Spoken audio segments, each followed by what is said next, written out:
Drop Duchy is a roguelite puzzler that's probably best described as if Tetris had it off with Settlers of Catan. That kind of thing. The game is made up of multiple runs of blocks that stack, and you lay down terrain before you then add structures, which you do via a deck building mechanic. So the structures you have are dealt through a card mechanic, and then you'll gain resources based on the proximity of those structures to the terrain, as well as creating sort of classic Tetris lines across the grid. You fill the board, and once it's fully filled, you complete the round, and then you progress across a map, selecting from branching paths that help collect more resources, and then you even face off against enemies, and this is handled by you having to place their units to a disadvantage on the same board before there's a combat phase at the end of the round. As you complete runs, you'll open up new acts with new terrain, new cards or structures, and then you can spend the resources to upgrade those cards, leading to having more powerful units that then create more resources, blah, blah, blah, round and round you go.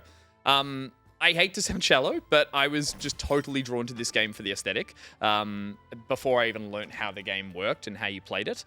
And it was actually really pleasant to discover how quickly I could pick up the game and the basic rules of the game. It was very, very straightforward, really well demonstrated to you, and it got more complicated as it went on, but it was really well drip-fed, so it didn't overwhelm me too much at the start.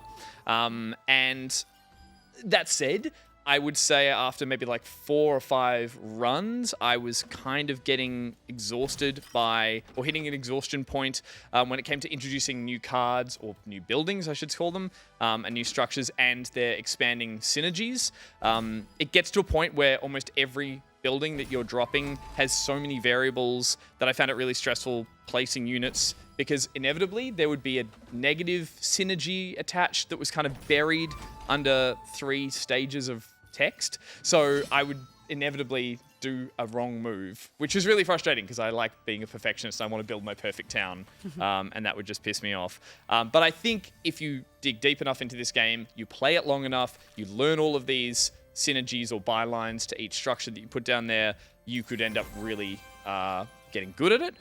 And I think you'd end up learning a bit of a shorthand, essentially, because there's a really good game here that's a really good evolution on a couple of classic games. It's great. It's kind of a perfect little puzzler that starts simple, gets more complicated, and kind of hard to put down.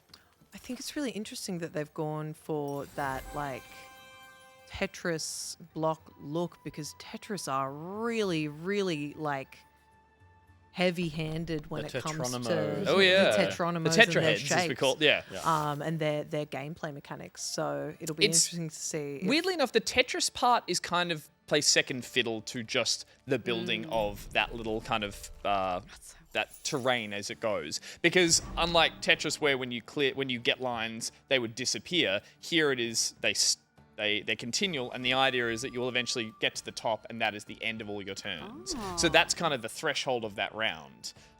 So you still get the resources for getting the lines, but your quest is like there's you can see like combat-looking things on the overworld map. And I assume just like there's some resource gathering. You do that little sort of branching paths, and sometimes you'll get the option of like, hey, there's 2 ones that just give you resources. Sometimes there's a passive board and a battle board. But if you do the passive board, you might boost the boss at the end. So it's better to probably do the combat round, gain resources, and not give the boss at the end an advantage. The combat's really interesting because, as I said, it's your job to place the enemy units as well. That's fascinating. So, and inevitably you will go, oh shit, there's only, even though you've got a reserve slot there that you can go and throw an enemy piece in, eventually you'll get an even worse enemy board unit and go, shit, I have to choose one of these, and it has to land somewhere. And it might say, for every forest I'm near, I'll get extra troops. So you take that enemy one and you go and drop it near a plain or an empty plain over there. But then inevitably, some of their proximities are the whole board. That's a good rally point for them. So you can see those little dots at the very bottom. That means anything in that line. So I guess, as I said, the negative point is that sometimes it just gets too overwhelming in the sense that there are so many variables. There's almost not a perfect move. You put something down and it goes, cool, yeah, you get 2 units over here, but remember, this one gets 20 units. And you just go, fuck, I could have never foreseen that coming.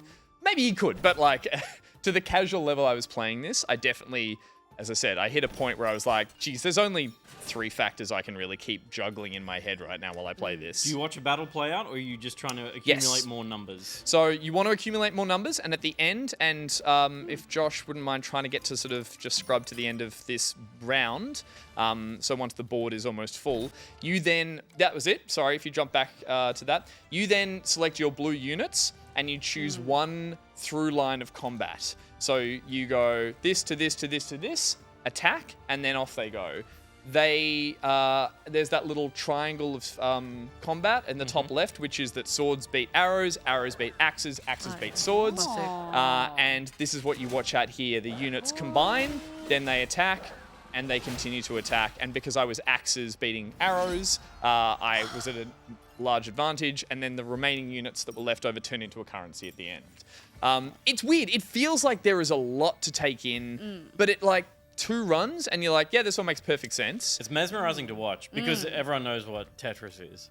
So you kind of just, you understand half the game from the start. Yeah, and that Tetris thing, really the only mechanic is the lines for extra resources, and the blocks will move down maybe 1 drop every 15 seconds. So I imagine if it gets harder, maybe they start dropping down faster, but at the medium and easy difficulty I was playing on, that wasn't really a factor. You just sit there thinking, and then eventually it'd be like, oh shit, yes, I've got to move you around. But yeah. So if you had a building on the bottom line, it would disappear?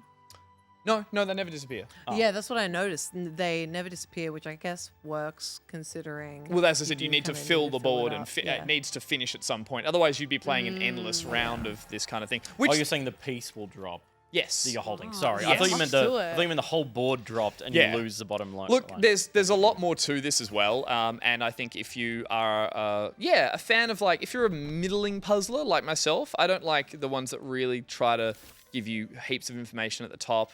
They let you kind of discover it as you play. This is a really fun one for it. It's only PC at the moment. It feels like it'd be great as a little handheld game to take with you somewhere. But yeah, and at the moment, it's mainly just doing runs. There's challenges and missions that take you into these whole skill trees and stuff. I really just like it as a casual kind of run as a roguelite. Roguelite. And in that sense, it does the job. It's really fun.